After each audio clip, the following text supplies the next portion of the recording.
Good evening. My name is John Brian Gachogu. Today I'll be talking about the cult of Mao and pretty much the power that Mao Zedong had over the people during the Cultural Revolution of China, as well as the role of propaganda, and I'm going to touch on the Red Guards as well. So starting off, Mao Zedong was a ruler of China during this time. Obviously, he had so much power over the people of China during the revolution. They saw him as a godlike figure, and you see this in the book when the narrator talks about when he saw Mao Zedong for the first time. He was singing the songs and he was crying with love, and he felt like this was a very touching moment. I believe that the love that the people had for Mao Zedong during the time was a mixture of general love, respect, and fear for their lives, because anything that was said against Mao Zedong could lead to your potential death or condemnation um, before the whole entire community. Those who did not believe in what Mao Zedong was pushing in the revolution were seen as counter-revolutionaries, and those people didn't have the best life as soon as the other people during the community figured out that had a counter-revolutionary mindset. So also, some of the people who were criticized were those who were seen to be as intellectuals. In the book, Luang Hang's father was seen as an intellectual, and they called him the son of the stinking intellectual. These intellectuals are people who were seen to have a higher thought and were not thinking into the confinements of what Mao Zedong was pushing in communism. And so, also, the things that were not into the confinements of communism were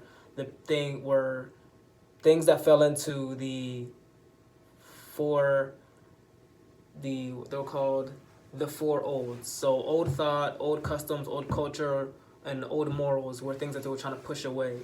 And it was the role of the Red Guards to come into these people's houses and take anything that resembled the four olds. And these four olds were things that were written to be pushed away in the 16 Articles. And the 16 Articles was a document that demanded a lot of change during the revolution. The role of propaganda was very big during the revolution as well. In the text, you can go back and see that the narrator had felt like he had the responsibility of making propaganda that shunned those that were culture revolutionary, and he took that upon himself to make a piece that was going against his teacher, who he believed was culture revolutionary.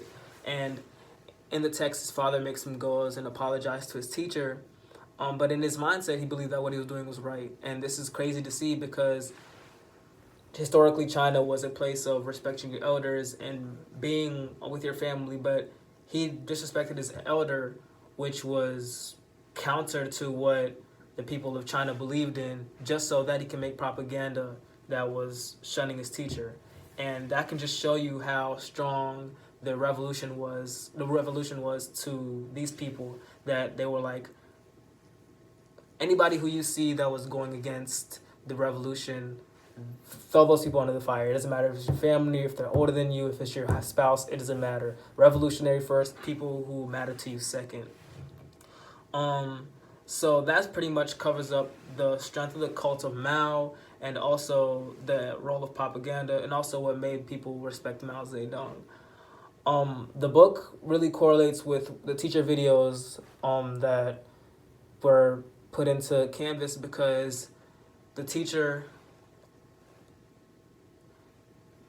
projects the revolution as a witch hunt. And that was exactly the sense that I got when I was reading the book. There was a lot of hysteria about who was revolutionary, who was counter-revolutionary, and just a lot of back and forth. And the narrator, as well as his family, went through so much for the sake of the revolution. And even in the text, in pages 206 to 207, the narrator doubts himself, and he's like just thinking, why do I do all this for the revolution? And he went through a lot for the revolution. So it's just crazy to see how things have changed and what a movement in society can cause for somebody. Thank you.